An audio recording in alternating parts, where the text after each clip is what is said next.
And tomorrow, Lake Mead's water level is expected to sink to its lowest level since construction of the Hoover Dam. Once levels drop to 1,075 feet, the federal government will trigger the largest water cuts to date for Nevada, Arizona, and Mexico. Right now, beneath the drying surface of Lake Mead, Las Vegas is pulling its drinking water through an $800 million tunnel drilled deep under the lake bed. This tunnel was never meant to be the main system. It was built as a last resort, a backup, a worst-case scenario. But today, it's doing almost all the work. And the reason why is the same reason Hoover Dam is on the edge of losing most of its power. Because the lake that feeds both of them is disappearing. Chapter 1. The system is already failing. For decades, Lake Mead stood as the largest reservoir in the United States. A massive buffer. A guarantee. But today, that guarantee is cracking.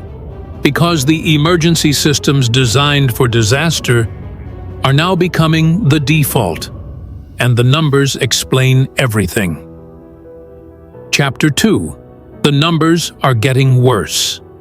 At the start of March, Lake Mead sat at around 1,066 feet above sea level. Just 3 weeks later, it dropped nearly 2 feet. That might not sound like much, until you realize this is happening during the exact time of year when snowmelt should be stabilizing the lake. Instead, it's falling. And compared to previous years, the situation is even worse. The reservoir is now about 3 feet lower than the same time last year, and nearly 10 feet lower than just 2 years ago. Any recovery the lake briefly showed? Gone. Completely erased. Right now, Lake Mead is sitting at roughly 34% of its total capacity. That means out of its full 26 million acre-feet, only about 8.7 million remain. And more importantly, the decline isn't slowing down. Chapter 3. The forecast no one wanted. The latest federal projections paint an even darker picture. By late 2027, Lake Mead could fall to around 1,032 feet. That would push it below the record low set in 2022. And here's the part that should worry everyone. The forecast itself is getting worse. Each new update drops the expected level even further. This isn't a stable prediction. It's a moving target, heading downward. Chapter 4. The snow that never came. So what's driving all of this? One word: snowpack. Every year, the Colorado River system depends on snow from the Rocky Mountains. That snow melts in spring and summer and refills reservoirs like Lake Mead. But this year, that system is breaking down. Water flowing into Lake Powell, the reservoir upstream, is expected to reach only about half of its normal levels. And during peak runoff season, just 38% of average. That means the water that should be saving Lake Mead this year simply isn't there.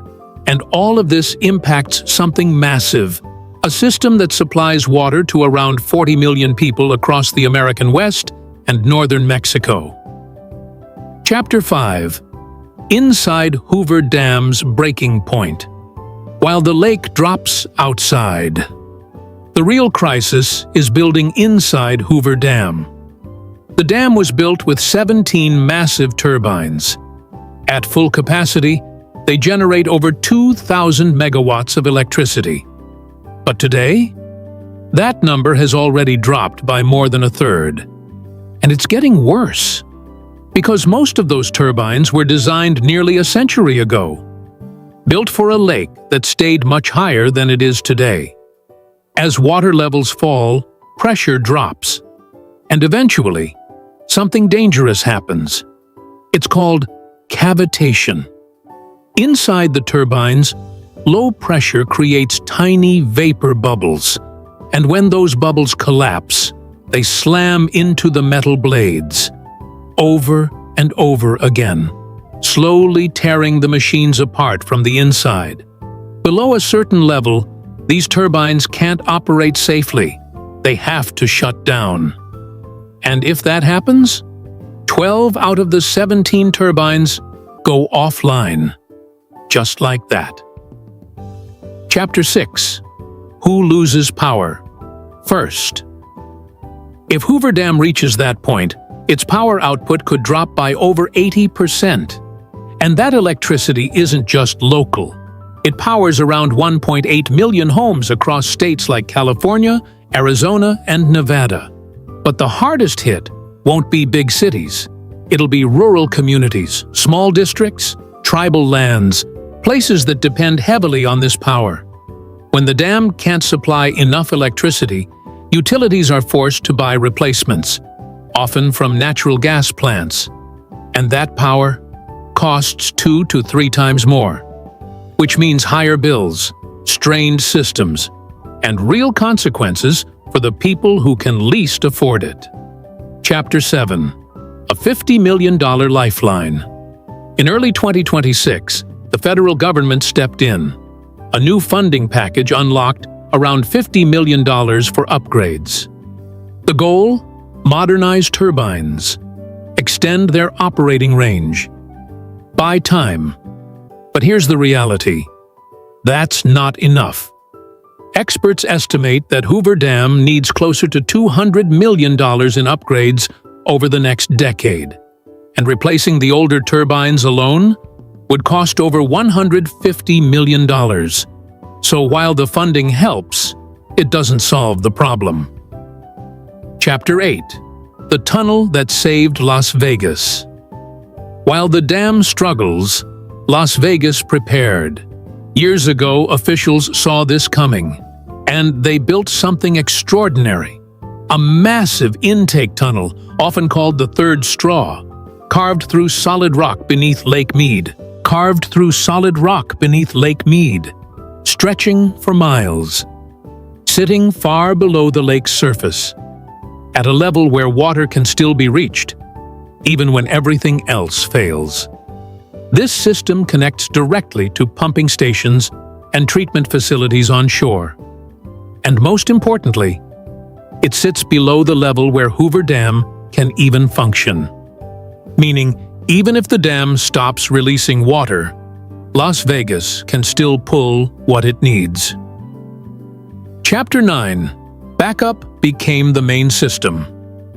Originally, Las Vegas had multiple intake points, but as water levels dropped, they failed one by one. The first intake? Now completely unusable. The second? Still working, but at risk. So today, the entire system depends on that deep tunnel. That backup plan has become the main supply, and it's supporting a city of over 2 million residents, plus tens of millions of visitors every year. Chapter 10. The city that adapted. Here's what makes Las Vegas different. Despite its reputation, it's actually one of the most water-efficient cities in the region. Over the past 2 decades, water use per person has dropped by more than 50%. And there's one key reason why. Recycling. Almost every drop of indoor water used in Las Vegas is treated and returned back to Lake Mead.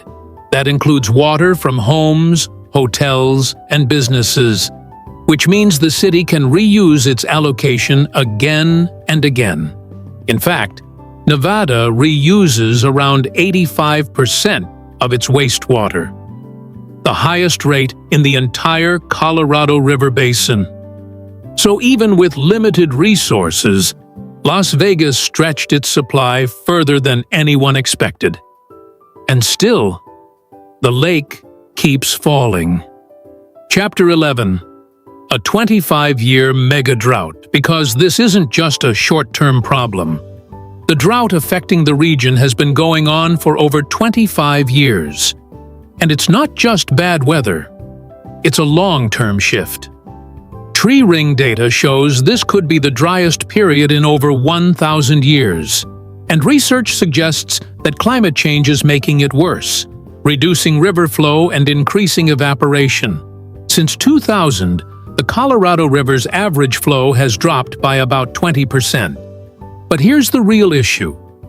The system was designed for more water than actually exists. Chapter 12. A system built on false assumptions. Back in 1922, water from the Colorado River was divided among multiple states, but those agreements were based on unusually wet data. They assumed the river carried far more water than it actually does long-term. Today, that gap is massive. The system promises about 16.5 million acre-feet of water each year, but the river only delivers around 12 million. That's a deficit of over 4 million acre-feet every single year, and that imbalance has been draining the system for decades. Chapter 13. The fight for what's left now. 7 states must renegotiate how that shrinking water supply is shared. And time is running out. The current agreements expire soon. But so far, negotiations have stalled. States are divided, each trying to protect their own share. Because any new deal means one thing: someone has to take cuts. And no one wants to go first. Final chapter. The deadline. Tonight, Lake Mead sits just above 1,060 feet. Forecasts say it could drop dangerously close to 1,030 within the next 2 years. At that point, most of Hoover Dam's turbines could shut down. Power production collapses. Water systems strain. And the pressure on the entire Southwest intensifies. A $1.5 billion tunnel is keeping Las Vegas alive. But it was never meant to carry this much weight. And now 7 states face a single question. How do you divide a river that no longer has enough water for everyone? Because the deadline isn't moving. If you found this video helpful, make sure to like the video and subscribe to the channel for more deep dive content on water crises, mega projects, and global events. Stay informed, because these stories are changing the world in real time.